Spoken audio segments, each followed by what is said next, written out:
Hello folks, the Y Guy here again. Welcome to my home on this very beautiful spring afternoon. The name of this video is called The Y Guy. If no hell, then why Jesus? You know, an insincere person recently asked this question of me on Facebook. And before I get into it, let me invite you to the Y Guy group on Facebook.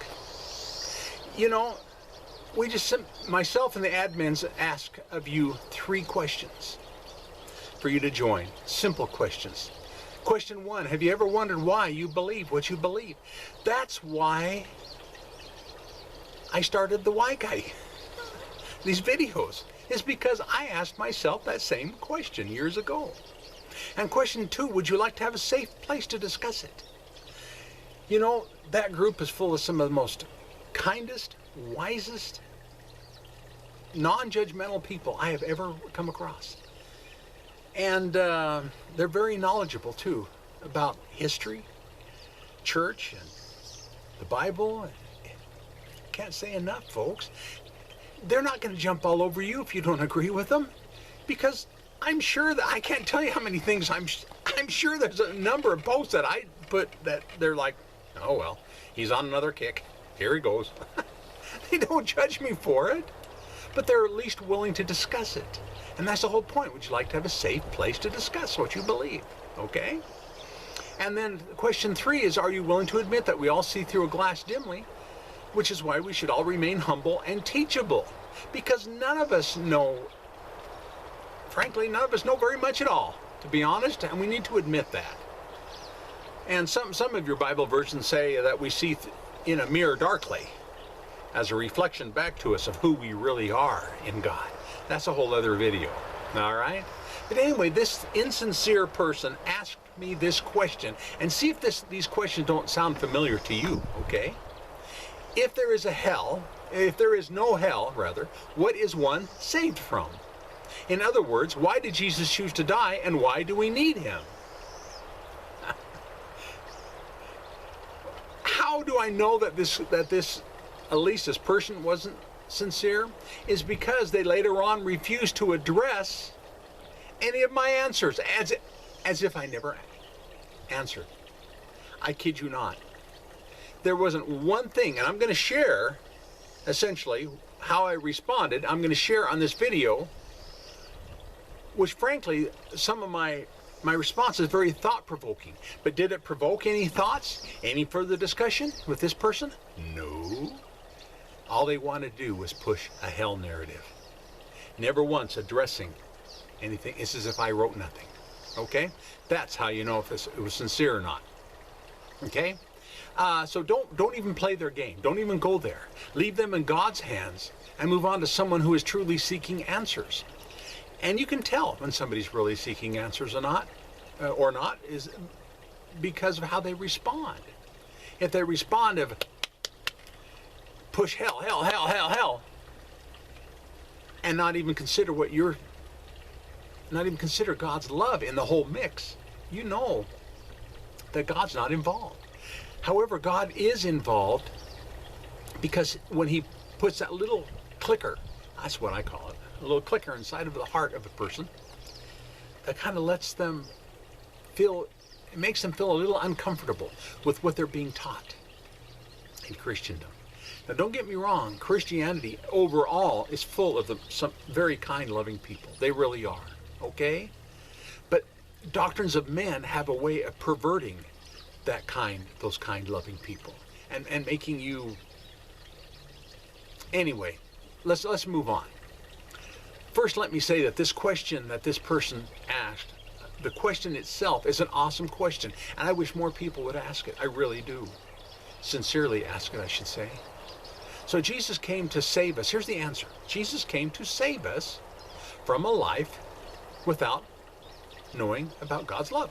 Simple as that. I could end the video right now. Click. But I want to explain further. Okay? So why didn't people back then and today not know about God's love? Why not? It's all around us. It's in us. Mostly because of the doctrines of men from back then, pushed by the Pharisees and those kind of folks, and then today that's happened to slander and pervert the character of God and his love. Now back then, I mean the Pharisees, let's put it that way, Jews don't believe in hell, they never have. So they never pushed that narrative to slander God. But instead what they did is they replaced God's love or they made God's love conditional on following the law. Rather than it simply being God's character to be love, it's like you had to earn it by following their laws and their rules. That's how they slandered God and his love. You see? One of many ways, okay? Not the only way, but one of many. And today within Christendom it's obvious because this God of love is going to sanction an eternity of suffering in hell. That's God's love? Okay, let's continue.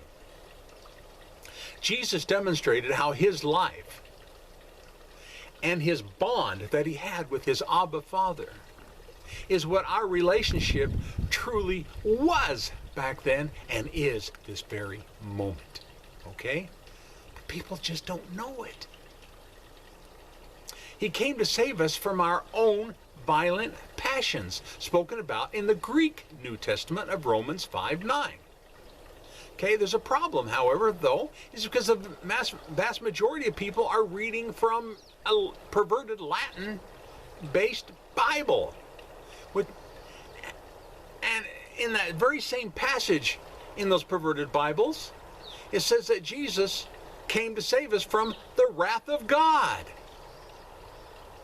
You know, those two words of God was not a translation, folks, but an insertion, an insidious, disgusting insertion by the ancient Latin church. Of God was never in. Those two words of God was never in the original Greek text. And I dare anyone to prove me wrong.